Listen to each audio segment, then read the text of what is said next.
శుక్లాంబరధరం విష్ణుం శశివర్ణం చతుర్భుజం ప్రసన్నవదనం ఝాయేత్ సర్వవిఘ్నోపశాంతయే. వశిష్ఠుడు ఇట్లనెను. ప్రయాణిస్తూ రాముడు మార్గంలో మనుల వల్ల తన తండ్రి యొక్క మరణం, రాజకుమారులు తన తండ్రిని చంప ప్రయత్నించుట, తండ్రి మరణించుట, తండ్రి యొక్క శిరస్సును వారు తీసుకొని పోవుట మొదలగు వృత్తాంతం మొదటి నుండి వినను. తండ్రి మరణం వల్ల తల్లి మరణించుట విని రాముడు దుఃఖం చే శోకం చే కూడుకొని ఏడ్చెను. అతనితో సమాన దుఃఖం అనుభవిస్తూ ఆకృతవ్రణుడు అతన్ని ఓదార్చెను. శాస్త్ర నిర్దిష్టమైన హేతువులచే, వీర సామర్థ్య సూచకములైన యుక్తులచే, శాస్త్ర దృష్టాంతాలచే ఆకృతవ్రణుడు అతని శోకం శాంతింపచేసెను. ఊరడించబడి ధైర్యం అవలంబించి మేధావి అయిన భార్గవుడు తన స్నేహితులతో సోదరులను కూడా చూడ ప్రయాణించెను. దుఃఖకర్మితుడైన రాముడు వారులను కలుసుకొనెను. దుఃఖితులైన వారికి నమస్కరించెను. శోకం అననయింప చేసుకుని వారులతో అతడు 3 దినాలుండెను.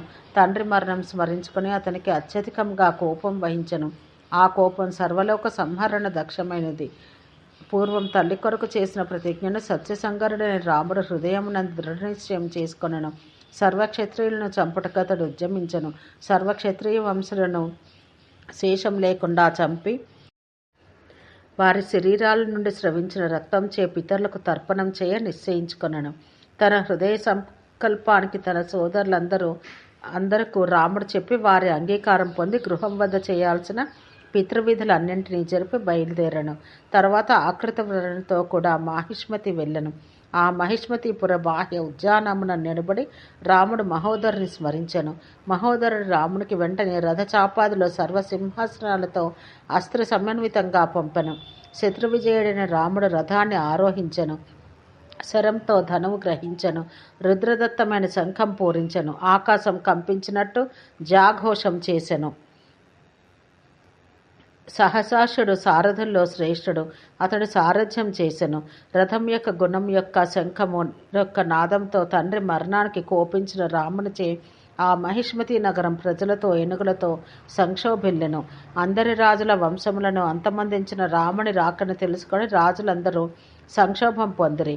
సూరసేనాతులైన 5 సూర్యులు పంచరథులు తోడి రాజులతో వచ్చి రామునితో యుద్ధం చేయ ప్రారంభించిరి. చతురంగ బలోపేతులై క్షత్రియ శ్రేష్ఠులు మిడతల అగ్నిలో పడి మసేన విధంగా రామునితో యుద్ధానికి ఉద్యమించి వచ్చి పడినట్టు వారందరినీ ఒకే ఒక రథంతో భార్గవుడు నివారించి యుద్ధమందు సర్వపార్థివులతో యుద్ధం చేసెను. అంత రామునికి రాజులతో సహా యుద్ధమయ్యను. ఆ యుద్ధాన ధీమంతుడు రాముడు శూరసేనాదులను కోపంతో చంపెను.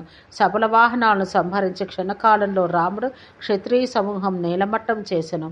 అంత భగ్న సంకల్పులు హతస్వబల వాహనులైన మిగిలిన రాజులు 4 దిక్కులకు పరిగెత్తిరి. ఈ విధంగా పలాయనం చేయుచున్న సైనికులను చంపి వందలాది రాజులను యుద్ధంను వధించి సూర్యులను సూరాగ్నిచే కాల్చి క్రోధంతో కూడిన రాముడు అందరి రాజుల నగరాలను దగ్ధం చేసెను. ఆ విధంగా కాల్చబడిన నగరాలను చూసి అస్త్రాగ్ని భీతులై ఆ పురాధిపతి ప్రాకార రక్షణకి పోయెను. అస్త్రముల వల్ల రగిలిన అగ్నిచే నగరంను పూర్తిగా దహించి శత్రువులను వధించి ప్రపంచాన్ని దహించుటకు వచ్చిన సాక్షాత్ కాలాగ్ని వలె ఆకృతవ్రణుడు సహసాసుడు అనుగమింప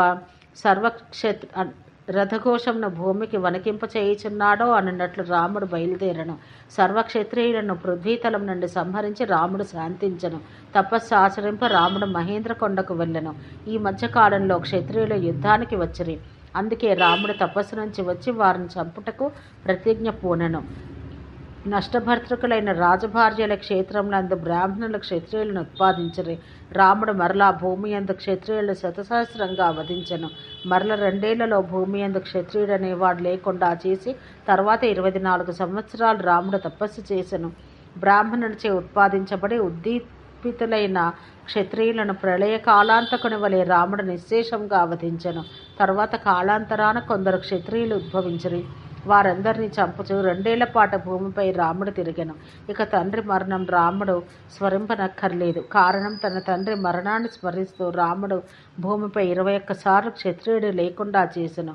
తల్లి తన భర్త మరణించినప్పుడు 21 సార్లు తన ఉదరంపై కొట్టుకొని దుఃఖించుటచే రాముడు 21 సార్లు క్షత్రియులను హరించి వేసెను.